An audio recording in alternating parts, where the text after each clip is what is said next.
There's nothing more soul destroying than at the end of a relationship, a toxic relationship, having conversations with a person you're no longer in contact with, wondering what you did wrong, wondering if you said anything differently, if you'd done anything differently, whether you'd still be in that relationship. It's soul destroying. And you might be wondering or asking, why me?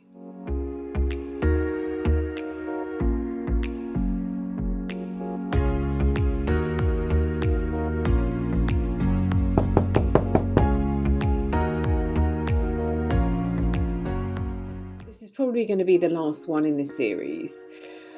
Asking and wondering what you've done wrong. You've been told this is all your fault. During the devaluation stage, you were told what was wrong with you. You were hooked, you were hooked up to this drug, what I call the drug of choice, which is them. You had no idea what was going on. You were tricked. Why you? Why were you put in this position? I believe we all vibrate at different levels, and when we're vibrating, we attract certain people. Now, I don't believe they were vibrating at the same frequency as you, and you might think this is a bit woo-woo, but we all have a different vibration. So they might not have been at the same frequency. However, they are master manipulators, and they are Oscar-winning actors. And they created a persona based on what they liked. They're hollow people, and they don't like anything about themselves. So they create different personalities. They saw something in you that they needed, really, really needed. And to fill them up, make them feel whole. And that's why you feel drained. That's why you feel exhausted. That's why you were on the floor at the end of the relationship. They put on this mask, and you did see the red flags. You did see. You did query things because your vibration didn't feel right. But perhaps this relationship was something you've never experienced before. Maybe the attention is something that you never experienced growing up. But this is all to do with, childhood wounds, and they've come to teach us how to heal these wounds.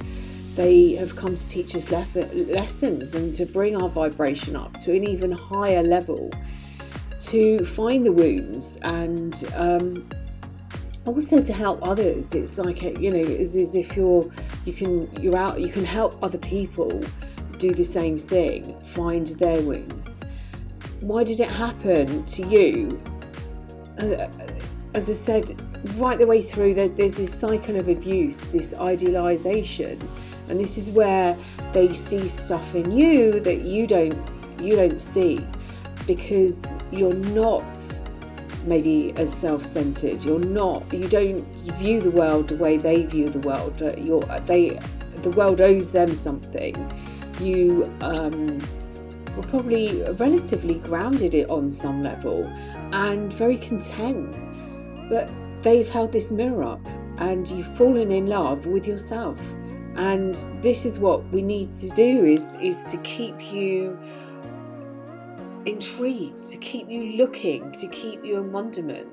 And this is about loving the shadow side. This is about understanding the patterns of the things that you've experienced. Maybe it was, if you're an empath, maybe it's that not fitting in, or never feeling that you found your role, or you never understanding what your role was, where you fitted in. And maybe this is what it's about. It's about understanding exactly where you do fit in, understanding your amazing talents, and maybe it wasn't to fit in, maybe it was to stand out. I really believe that this is a gift, and I know it's really painful. I've been through it a few times, and it's maybe different learnings, the different relationships, the different things that we need to find and heal. This is about going back and reclaiming all the parts that are missing, all the parts that we shut off. Maybe this is about healing the shadow side. I remember reading Debbie Ford's The Dark Side of the Light Chasers quite a few years ago, and she talks in there, she recalls a story from John Welwood about the castle, and she talks about, and I've used it and referenced it quite a few times because it's just so perfect. So we're born a castle, we're born complete, we have everything within us, but as we're growing up, people say they don't like elements of us. So she describes it as John Welwood describes us as being a castle. So we've got basements and we've got multi-layers of floors and bathrooms and kitchens and ballrooms and dining rooms and whatever. We've got absolutely everything. We're huge. There's so many elements. And I use this when I describe us as diamonds. We're multifaceted diamonds.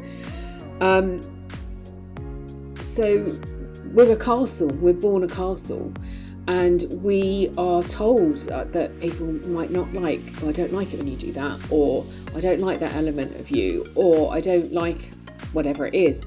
And she describes it as we shut the door on that part of our personality until one day we wake up when we're a 2-bed semi-detached house. So many parts of us that we've closed down. And we've shut off. So no wonder we don't feel whole, because we've closed down the parts that other people don't like. And yet we were exploring, and as a young child, we didn't have an issue with those elements. It's other people that have an issue. And perhaps that is things they don't like about themselves. The shadow side is the element that we try to hide, the bit we don't like about ourselves. It's about maybe facing it and saying, acknowledging who we are. She describes in the book that we have the ability to be everything. We have the ability to be a murderer. And she said if somebody was attacking someone that you were, that you loved, a loved one, a child, somebody that you're really protective over, you have it within you to be a murderer, to kill. And, it's about acknowledging we might not like that element, but we also might not choose to use that side of ourselves. We might not like certain parts, but it's acknowledging that we are everything, and we are whole and complete, or we were until we shut down all of these rooms. You might be asking the question, why has this happened to me?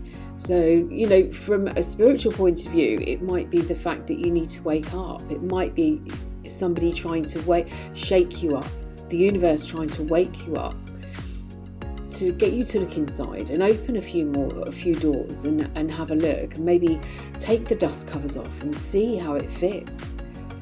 It might be that it's trying to show you the wounds from childhood, and I've spoken about this in lots of different videos. Up until the age of about 7 or 8, we live in a hypnotic state. We're taking on other people's beliefs. These aren't our beliefs. We're conditioned, we're programmed, just like we've been programmed by the abuser, by the toxic people in our lives to do the things that they want us to do. That happened to us in a young, as we were growing up, by other people.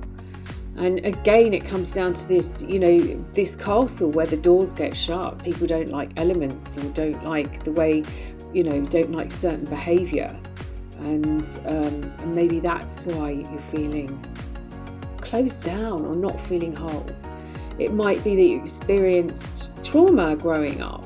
And as I said, we live in this hypnotic state.